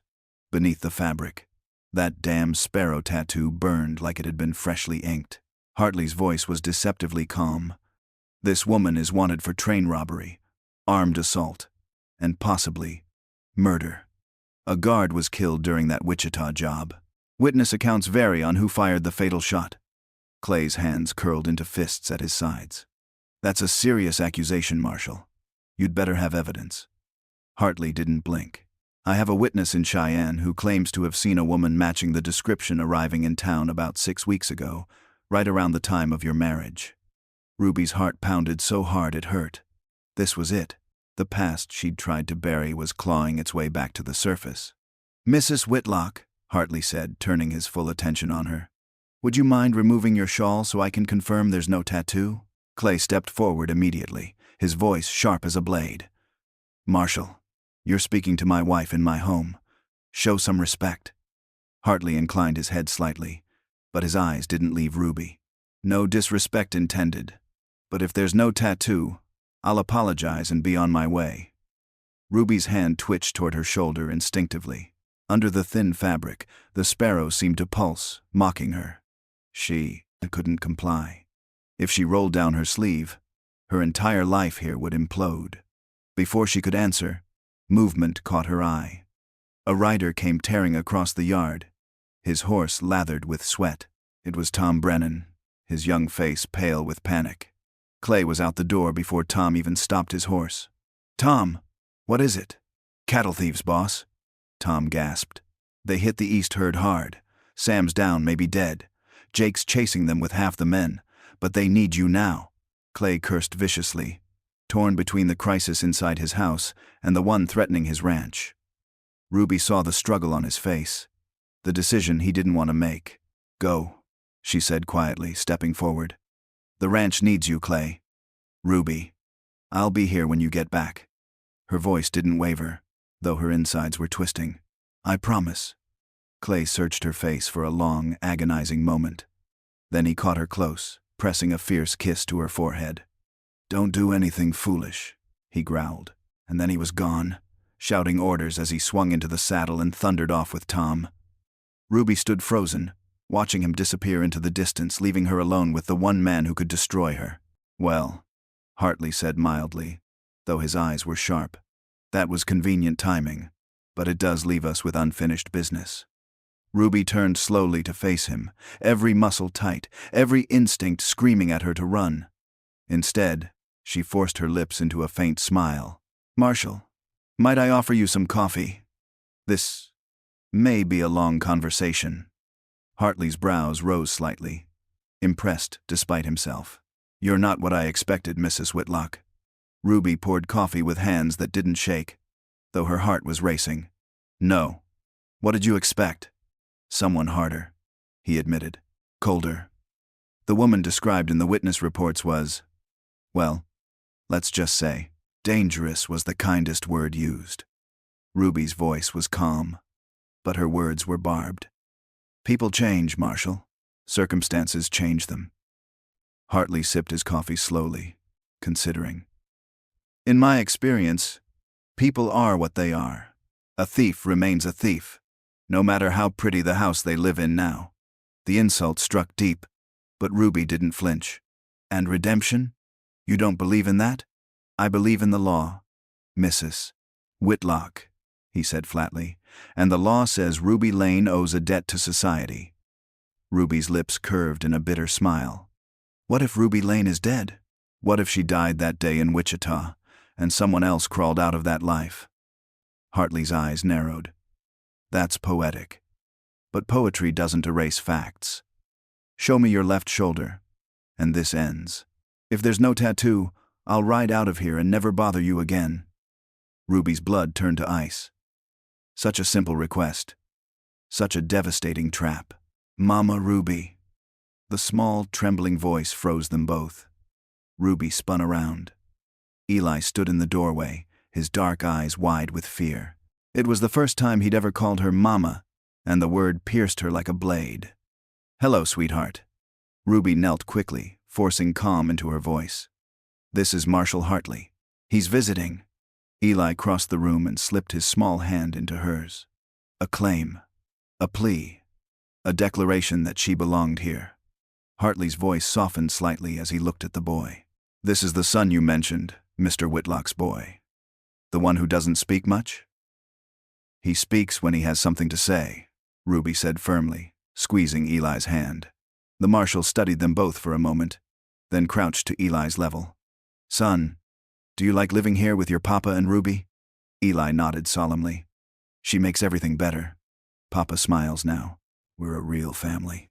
The simple truth hit Ruby like a hammer. Her throat burned with unshed tears.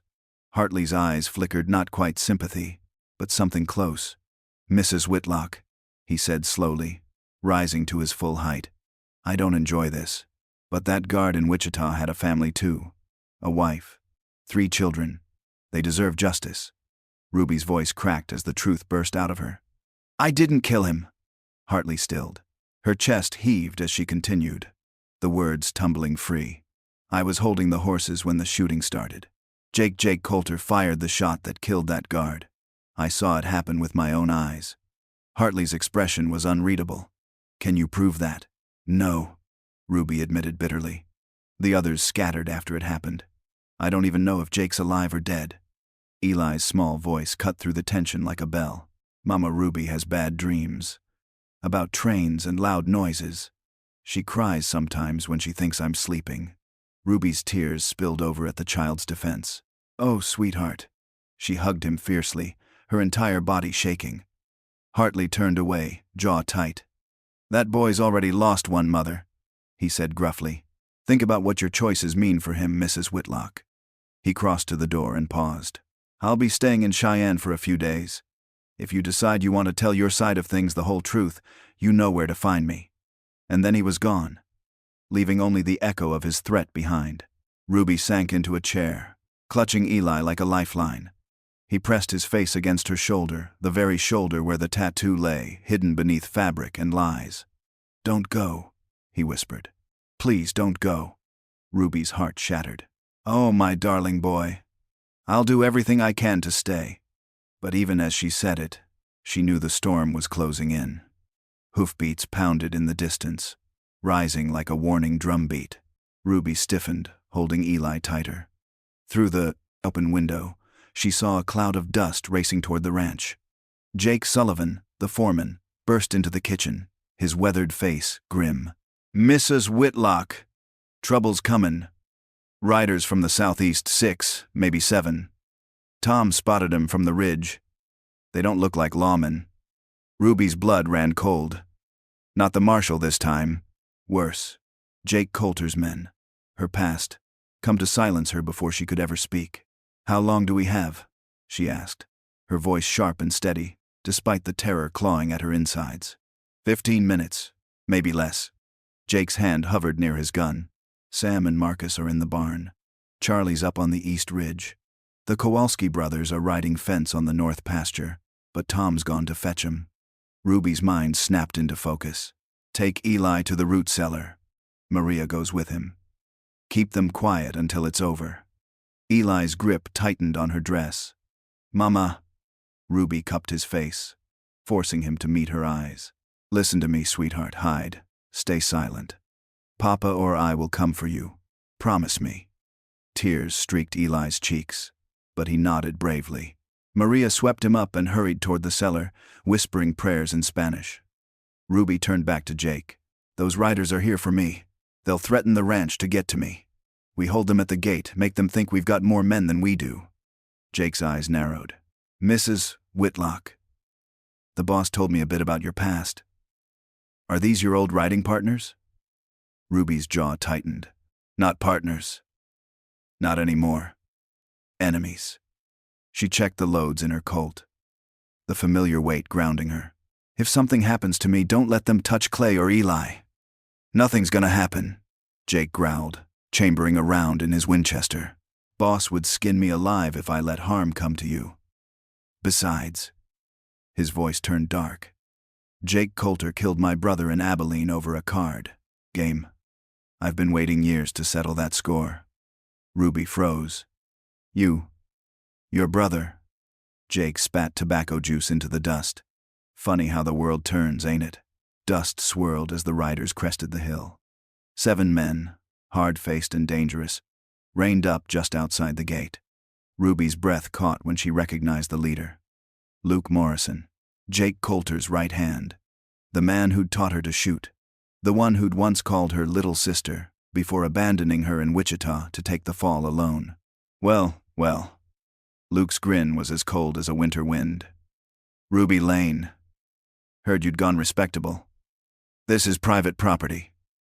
Ruby called, her voice like iron. State your business or move on. Our business?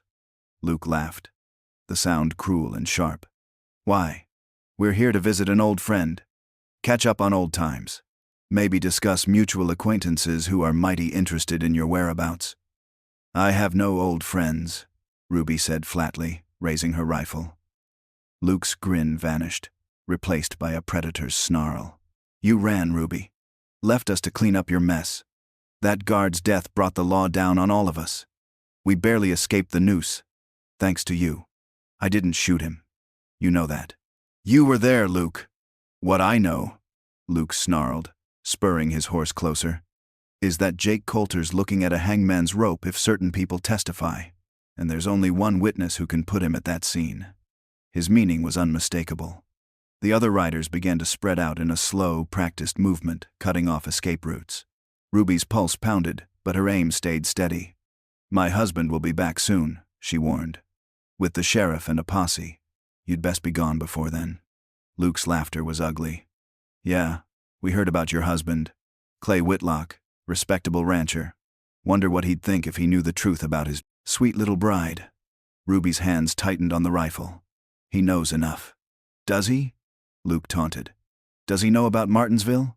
About that bank manager who tried to be a hero? Ruby's breath hitched. Martinsville. The job that had gone terribly wrong where an innocent man had been beaten nearly to death. She'd tried to stop it, but Luke and the others had laughed at her pleas. Her shame burned like acid. Luke saw her reaction and grinned, triumphant. Oh, I see you remember. Lots of memories we could share with your new family. Or maybe with that federal marshal sniffing around. What do you want, Luke? Ruby demanded, her voice like steel. Simple. His grin vanished, replaced by icy hatred. You disappear tonight. Leave Wyoming and never come back. Never speak Jake's name again. In return, he gestured toward the house. Your husband and boy get to keep breathing. The threat hung between them like smoke. Ruby's rage built until it was white hot. You dare threaten my family? Not threatening, Luke sneered. Just stating facts. Man like Whitlock has routines. Rides the same range every day. Boy walks to his lessons alone. Lot of accidents can happen on a ranch. The rifle was at her shoulder before she even realized she'd moved. The shot cracked the air, shaving Luke's hat clean off. The other riders froze. Next one goes between your eyes, Ruby said, her tone calm and deadly. Touch your gun, and find out if I'm bluffing. She ain't bluffing, a new voice drawled. Jake Sullivan stepped out from behind the water trough, Winchester leveled. Sam and Marcus emerged from the barn, guns drawn. On the ridge, Charlie's rifle glinted in the morning Sunday. Luke's confident smirk faltered. This ain't your fight, old man, he spat. Jake's voice was a growl. Made it my fight when you threatened the brand I ride for. And when your boss killed my brother in Abilene. He spat. Been waiting years to settle that score. The air crackled with tension, thick and suffocating. 7 against 4 were still bad odds, but Luke's men were looking nervous now, realizing they'd walked into prepared resistance. Ruby? A new, frightened voice made her blood run cold. Eli stood in the doorway, small and trembling. Mama, who are these men? Ruby's heart clenched. Eli, go back inside, she commanded. Find Maria. Now! But Luke's eyes lit up with cruel opportunity. That's the boy, isn't it? Whitlock's son? His hand drifted toward his holster. Cute kid. Be a real shame if... Ruby's next shot was faster than thought. The bullet tore through the air, clipping his ear and snapping his head back. "Touch him again," she snarled, "and you die where you sit." "Luke!" one of his men shouted. "She's crazy." But before anyone could move, hoofbeats thundered from the north. The Kowalski brothers came riding hard, rifles ready. Now it was 7 against 7, and Luke knew the tide had turned. He raised his hand slowly, signaling retreat. "All right, we're going, but this ain't over, Ruby." Jake's got a long memory, and a longer reach. Ruby's eyes burned with fury. "Watch me," she hissed. The outlaws wheeled their horses and rode off, dust trailing behind them. Ruby's knees nearly buckled as adrenaline drained away. Eli ran to her, throwing his arms around her waist. "You were so brave," he whispered, awed. "Like a hero in Papa's books." Ruby hugged him fiercely, whispering into his hair. "Just protecting what's mine." Jake Sullivan approached, his face grim but respectful. "They'll be back," he warned. "Maybe not those same boys, but Coulter won't let this go." Ruby met his gaze steadily. "I know. And I'm sorry for bringing this danger to your door." Sam Lopez grinned, breaking the tension. "Hell, Mrs. Whitlock, this is the most excitement we've had in years. Besides, we all got pasts. Difference is, you're trying to build something better." "Tom," Jake barked, "ride to Cheyenne. Fetch the boss. Tell him what happened." "No need," came a voice from behind the barn. Clay appeared, his face like thunder, with Marshall Hartley riding beside him. Both men looked travel-worn but purposeful. Ruby's heart seized. Had Clay brought the law to arrest her? Was this the moment her fragile world would collapse? Clay swung down from his horse in one powerful motion, his boots hitting the ground with a thud that seemed to shake the very earth. His storm-gray eyes swept the scene, the fading dust trail of retreating riders. The ranch hands with their drawn weapons, the lingering smell of gunpowder and fear. "What happened here?" His voice cracked like a whip. Ruby didn't move from where she stood, one arm protectively around Eli, her rifle still clutched in her free hand. "Luke Morrison," she said, forcing her tone to stay calm though her body trembled from the aftermath of battle. "He came here with 6 men. They tried to force me to leave Wyoming. Threatened to hurt you and Eli if I didn't." Clay's jaw tightened until his teeth ground audibly. "The hell they did." Marshall Hartley dismounted with a deliberate slowness, his expression unreadable as his sharp eyes scanned the scene. "Seems you've had an eventful morning, Mrs. Whitlock," he said mildly. But there was no missing the tension coiled beneath his words. Ruby met his gaze head-on. "They're Coulter's men. They didn't come here to talk. They came to silence me before I could speak." Hartley's brows rose slightly. "Silence you? That would imply you have something worth saying." "I do," Ruby said, voice ringing with defiance. "Those men threatened my family today because they know I'm the only one who can put Coulter at the scene of the Wichita robbery and the guard's murder." Hartley considered this for a long, heavy moment. Finally, he pulled out his small notebook and flipped it open. "Would you be willing to swear to that in court, Mrs. Whitlock?" Clay stepped closer, his towering presence radiating both fury and protectiveness. "Hold on. What exactly is this about?" he demanded. Hartley looked between them, then gave a slow nod, as though reaching a decision. "Mr. Whitlock, your wife made some compelling arguments yesterday about justice and redemption."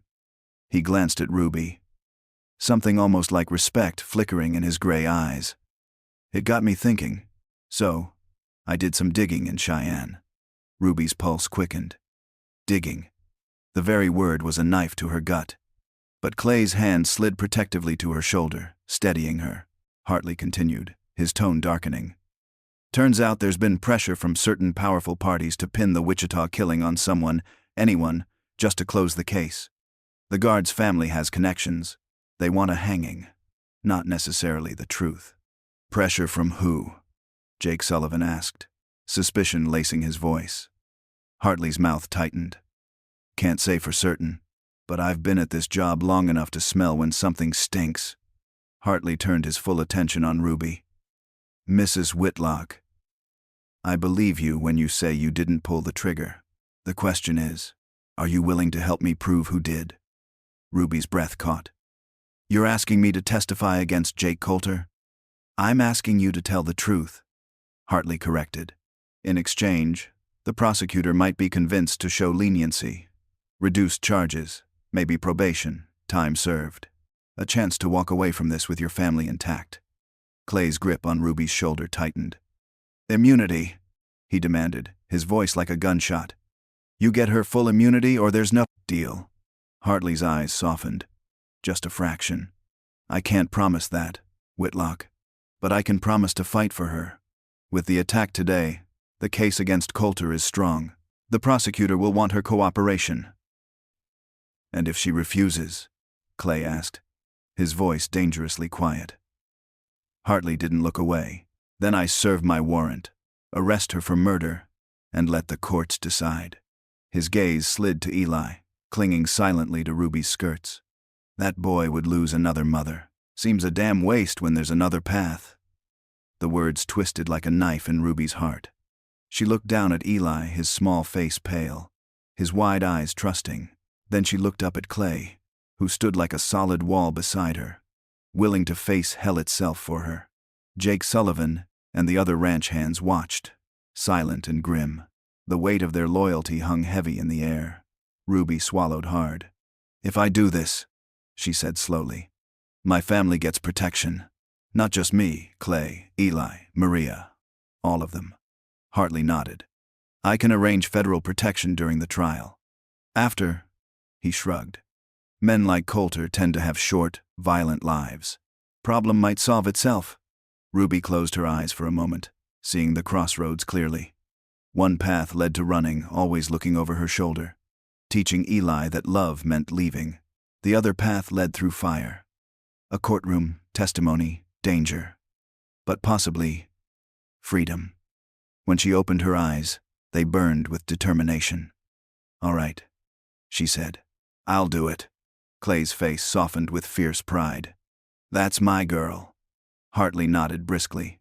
There's one condition. He cleared his throat, his tone professional. That tattoo we discussed, it will need to be documented for evidence. Ruby's cheeks burned with shame. Understood, she said through gritted teeth. Hartley looked to the ranch hands. I'll post men here until the trial. Nobody comes near this place without my say-so. As he mounted up to leave, he cast one last glance at Ruby. You did good today, Mrs. Whitlock. The jury will see it too. When he rode away, the weight of what Ruby had agreed to crashed down on her like a storm. Her knees buckled, and Clay caught her before she could fall. Did I just sign my death warrant? She whispered. Clay lifted her chin, forcing her to meet his fierce, unwavering gaze. No, you just chose to fight instead of run. Ruby's voice broke. Clay, he taught me everything. Jake Coulter. How to shoot. How to ride. How to survive.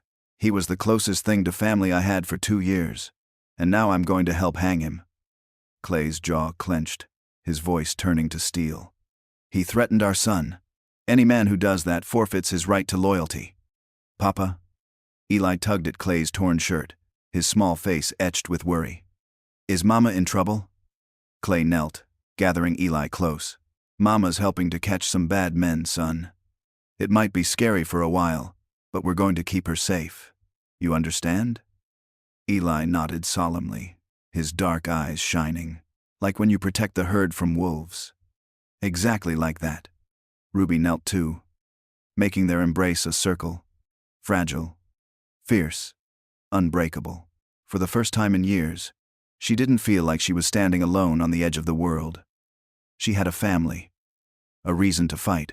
That night, Maria approached Ruby while they prepared supper, her sharp eyes unusually gentle. Senora, she said softly, when those men came today, you were not afraid. You were like a mother wolf, ready to fight for her den. Ruby let out a shaky laugh. I was terrified. Maria smiled knowingly. True courage is to be afraid, and fight anyway. Ruby's throat tightened. Do you think I can really win? That we can come through this? Maria's dark eyes gleamed with certainty. You already have. Because you no longer fight just for yourself. Later, when Eli was asleep and the ranch house quiet, Ruby found Clay on the porch. The night was cool and clear, stars scattered like silver dust across the sky. In the spring, she said quietly, sitting beside him. I'll have to face Jake in court. Clay's hand found hers, rough and warm. You won't face him alone. Ruby swallowed, tears burning her eyes. He gave me a chance when no one else would. Fed me, protected me, made me feel like I mattered. She choked on the memories. How do I reconcile that with what he became? With what he made me? Clay's voice was gentle, resolute. Maybe you don't. Maybe you just accept that people are complicated, that someone can save you and damn you in the same breath. What matters is what you choose to do now. Ruby turned to him, her heart aching. I chose you, she whispered. You and Eli. This life. I chose us. He kissed her temple, fierce and tender. No regrets, he murmured. The night was quiet, too quiet. Ruby lay awake beside Clay, staring at the ceiling. Something in her gut twisted with unease, a sixth sense honed from years of danger. The air felt charged, like the stillness before a lightning storm. Then, the smell hit her. Smoke. Ruby bolted upright, heart pounding. Clay! She shouted, shaking him awake. Fire! Clay was on his feet instantly, pulling on pants and boots. Get Eli, he barked. Ruby raced barefoot down the hall, smoke thickening with every step. Eli's door was open, his bed empty. Panic clawed at her throat. Eli, she screamed. Mama, came a small, terrified voice from downstairs. Ruby flew down the staircase 2 steps at a time. Eli huddled by the front door, sobbing. Through the windows, orange light flickered like the fires of hell. The barn was ablaze, flames reaching greedy fingers toward the house. Clay appeared behind. Out her. Maria clutched in his arms, the older woman coughing violently. Out! Everyone out now! Clay ordered. They stumbled into the yard. The heat from the burning barn was overwhelming, searing their skin even at a distance. Ranch hands sprinted with buckets, desperately trying to fight the inferno. The horses! Someone shouted. Screams of terrified animals echoed inside the collapsing structure. Clay started toward the barn, but Ruby grabbed his arm. No, it's too late! Like hell it is! Clay roared. The night exploded with gunfire. Jake Sullivan went down, clutching his shoulder with a cry of pain. More shots rang out from the darkness beyond the firelight. It's an ambush, Sam Lopez yelled, diving for cover. Get to cover! Clay shoved Ruby and Eli behind the water trough. Stay down! Chaos erupted. Flames roared, guns cracked, horses screamed. Ruby shielded Eli with her body, firing her pistol with her free hand, trying to spot targets amid the swirling shadows. Mrs. Whitlock!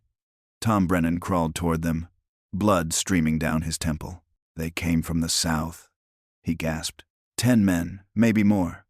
They torched the barn before we even knew they were here. It's Coulter's crew they came, to finish you off before the trial. Ruby's blood ran ice cold. This wasn't just a raid. This was an execution. Tom, she ordered, her voice like steel. Take Eli to the root cellar. Stay with him. Keep him hidden no matter what. Mama, no. Eli clung to her desperately. Ruby cupped his small face, forcing him to meet her eyes, even as tears streamed down her own smoke-stung cheeks. Sweetheart, listen to me. You hide. You stay silent. Papa or I will come for you. Promise me. His lip trembled. I promise. Tom half-carried Eli toward the cellar while Ruby turned back to the battle, loading another round into her revolver. The barn collapsed with a deafening crash, sparks shooting into the night sky like fireworks from hell. In the sudden flare of light, Ruby saw them dark figures on horseback circling the house, firing steadily. They weren't here to steal. They were here to destroy. The house! Maria screamed. Flames licked along the kitchen wall, catching on dry timber. If the house went up, everything Eli's hiding place, their lives would be lost. I'm going for the pump. Ruby started to rise. Clay grabbed her arm, dragging her down. They'll cut you down before you make 3 steps. Then what? Ruby demanded, coughing on smoke. We just let it burn? Thunder rolled across the night sky. Except, it wasn't thunder. It was hoofbeats. Dozens of them. What the hell? Clay squinted through the haze. Gunfire erupted, but this time, it came from the other side. The attackers cried out in shock as bullets rained into their ranks. Through the swirling smoke, Salvation rode hard. Marshal Hartley, at the head of a federal posse, badges glinting in the firelight. The tide turned instantly. Caught between the ranch defenders and Hartley's men, Coulter's crew broke formation. Some fell dead or wounded. Others threw down their weapons, hands raised high in surrender. "Cease fire!" Hartley's voice thundered through the chaos. "Federal marshals, everyone stand down." The shooting stuttered to a halt. Only the crackle of flames and the groans of wounded men remained. Ruby sagged against Clay, adrenaline leaving her shaking and weak. "Clay, how?" she gasped. Hartley dismounted, crossing to them with his rifle in hand. "Had a feeling Coulter might try something like this," he said grimly. "We've been camped 2 miles north waiting. Saw the fire, came running." Ruby's mouth dropped open. "You used us as bait?" Hartley's lips tightened. "I protected a federal witness. Though I'll admit, I didn't expect them to burn half your ranch in the process." By dawn, the battle was over. The fire brigade from town had managed to save the house, though the kitchen wall was scorched black. The barn, however, was gone nothing but a smoldering skeleton. 4 horses perished in the blaze. Several ranch hands were injured, Jake Sullivan among them, though his wound was minor. 2 of Coulter's men lay dead.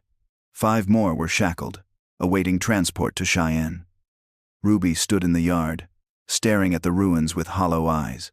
The smell of charred wood clung to her hair, her clothes, her very skin. "Mama!" Eli's small voice trembled behind her. Ruby turned, dropping to her knees to gather him into her arms. "Are the bad men gone?" he whispered. "Yes, sweetheart," Ruby soothed, kissing his soot-streaked forehead. "They're gone.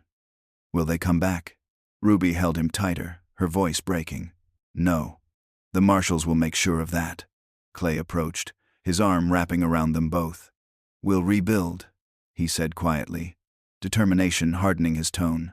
"Insurance will cover most of it. And Hartley says this attack strengthens the case against Coulter. Attempted murder of a federal witness carries a noose." Ruby trembled. "Clay, this is my fault. My past. Destroying everything you've built." Clay turned her face toward his eyes fierce and unyielding. "Our ranch, Ruby. Ours. Our barn that burned. Our horses we lost. Our home we defended together. You hear me? Together." Hartley approached, his notebook in hand despite the exhaustion lining his face. "Mrs. Whitlock," he said, "I need a statement about tonight. Did you recognize any of the attackers?" "Yes." Ruby's voice rang with certainty. "Luke Morrison led them. I saw Will Corbett and Jesse Santos too. They're all Coulter's men." Hartley's pen scratched rapidly. "Morrison's in custody. Took a bullet in the leg, but he'll live to stand trial. This changes everything. With tonight's attack, we can charge Coulter with conspiracy to commit murder and witness intimidation. Add arson, and he's definitely looking at the rope." Ruby felt no triumph, only weariness. "When do we leave for Topeka?" 6 weeks, Hartley replied. "I'll leave federal men here to guard the ranch until then. There won't be another repeat of tonight." He tipped his hat. "You kept your head out there, Mrs. Whitlock. Protected your family. The jury's going to see that." As Hartley walked away to speak with his men, Ruby stood with Clay and Eli in the pale morning light. Around them, ranch hands were already clearing debris, their faces set with quiet determination. Life went on, stubborn, resilient. "Papa." Eli tugged on Clay's sleeve, his small face bright despite the devastation. "When we build a new barn, can we make a special stall for Mama's horse?" Clay smiled through the grime and exhaustion, the expression softening his rugged features. "We can do that. Maybe add a loft for hay storage. Better ventilation. Paint it red. Bright red," Eli said eagerly. Like Mama's hair when the sun hits it. Ruby laughed, a sound of pure relief. Here, in the ashes of disaster, her son was dreaming of futures, painting them in bright colors. Red it is, she agreed, kissing his forehead. The brightest red in all of Wyoming. Hutchkins wasn't finished. He circled her like a wolf, his voice low and dangerous. Convenient, isn't it? You abandon your gang, run off, and suddenly you're the respectable Mrs. Whitlock, wife of a wealthy rancher. Quite the trade-up, don't you think? Objection. Davidson shot to his feet, fury in his tone. Argumentative. Sustained, the judge said sharply. Watch yourself, Mr. Hutchkins. Ruby's hands gripped the edge of the witness stand, her knuckles white. My husband promised me nothing, she said, her voice shaking but strong. He gave me his name, his protection, and his trust. I'm here because a man is dead, and his family deserves the truth about who killed him. Hutchkins raised a brow. The truth? Let's discuss Martinsville, Kansas. A certain bank robbery where a young manager was beaten nearly to death. You were there, weren't you? Ruby's breath caught. Her worst memory dragged into the light. I held the horses outside, she said quietly. While inside, a good man was nearly killed for trying to protect his bank. Did you try to stop it? Hutchkins pressed. Or did you wait patiently for your share of the blood money? Objection, Davidson thundered. Mrs. Whitlock is not on trial here. It goes to witness credibility. Hutchkins snapped back. The judge considered. Overruled. The witness will answer. Ruby closed her eyes briefly, gathering courage. I waited, she said, her voice breaking. To my eternal shame, I waited. And yes, I took money from that job because I didn't know how else to survive. Her chin lifted. But that is why I'm here now. To stop running from what I've done and to make amends, however small. The courtroom was silent, her confession hanging in the air like smoke. Hutchkins struck while the iron was hot. Mrs. Whitlock, isn't it true you're testifying today to save yourself? That you struck a deal with the marshal to avoid hanging? Ruby's gaze never wavered. I'm testifying because a man died in Wichita, and his widow and children deserve to know who took him from them. If speaking the truth saves my life, that's justice, not a bargain. Hutchkins' lips curled in frustration. No further questions. Ruby exhaled shakily as Davidson approached for a brief redirect. Mrs. Whitlock, he said gently, why did you leave Jake Coulter's gang? Because I couldn't live that life anymore, she whispered. Because I wanted to, and be someone better than what he made me. Davidson nodded and turned to the jury. No further questions, Your Honor. Ruby stepped down from the stand on trembling legs.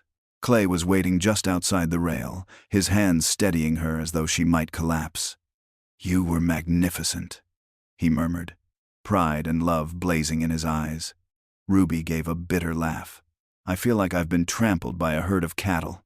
You told the truth, Clay said firmly, and that took more courage than any gunfight. The trial continued with other witnesses. Two of Coulter's captured men desperate to save their own necks turned state's evidence.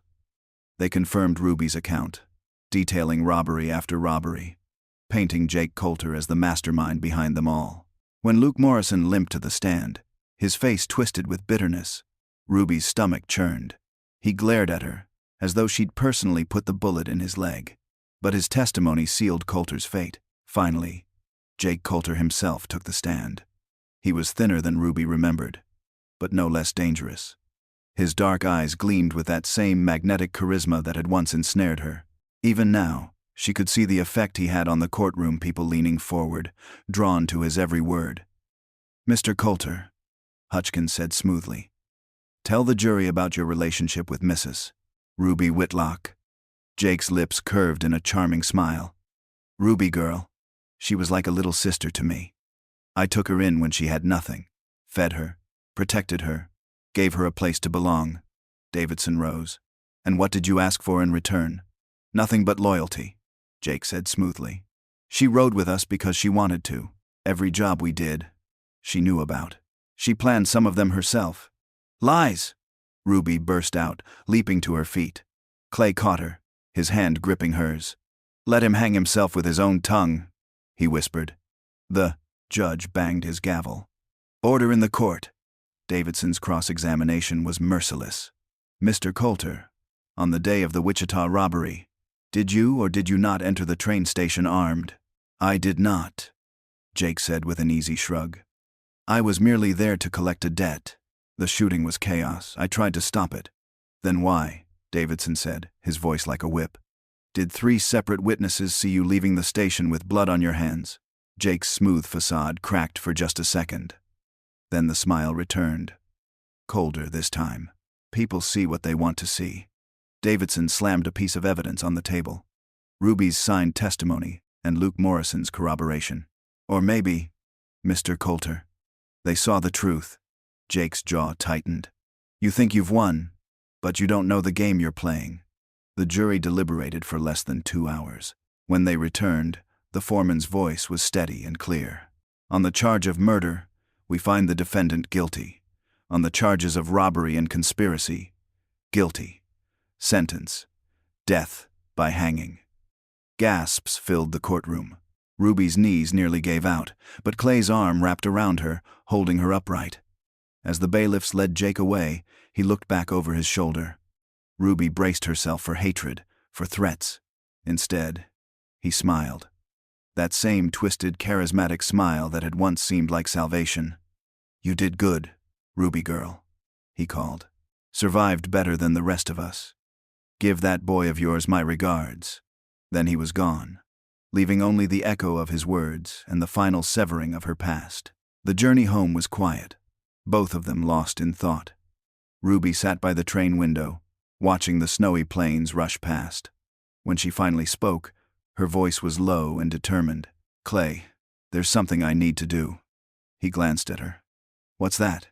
Ruby pulled out a sheet of paper and began to write. Dear Mr. Hartford, you don't know me, but I was present during the robbery in Martinsville, where you were injured. I held the horses while evil was done inside. I've carried that shame ever since. I cannot undo the harm, but enclosed, please find a bank draft. It's not enough, can never be enough, but I hope it helps. I am sorry. I am so very sorry. A regretful soul. When she finished, tears streaked her face. Clay read the letter over her shoulder, then kissed her temple. How much did you send? Everything I saved from those 2 years, Ruby whispered. It was blood money anyway. We'll add to it, Clay said firmly. Make sure his family is provided for. Ruby stared at him in wonder. We can't afford not to, he interrupted. It's not enough, but it's a start. When they returned to the W, the ranch was alive with celebration. The new barn was festooned with ribbons, a symbol of rebirth. Eli came running, his little legs pumping furiously as he launched himself into Ruby's arms. Mama! You're home! He cried, laughing through tears. Jake Sullivan, let me name the new foal. Ruby hugged him tightly, breathing in the sweet, dusty scent of home. What did you name her? Eli grinned, his dark eyes sparkling. Hope, because spring is coming, and everything's new. That night, Ruby stood on the porch, watching the stars wheel overhead. The sparrow tattoo on her shoulder throbbed with memory, but it no longer defined her. Clay joined her, wrapping her in his arms. Regrets? He asked softly. No, Ruby said, leaning into him. Jake Coulter gave me a chance when I was desperate, but he also would have destroyed everything I've built here. I'm grateful for the first, but I won't mourn the second. Clay kissed her hair. Your past is public record now. People will know. Let them know, Ruby said fiercely. I was a desperate child who made bad choices. Now I'm a woman making better ones. If they can't see the difference, that's their blindness, not my shame. Have I told you today that I love you? Clay murmured. Only 3 times, Ruby teased, a smile breaking through her tears. You're slipping, Mr. Whitlock. Well, I'll have to fix that, he said, kissing her soundly. I love you, Ruby Whitlock, my outlaw bride who tamed my nights and scandalized my days. Former outlaw, she corrected with a laugh. Now I'm just a rancher's wife who shoots straighter than most men and keeps the accounts balanced.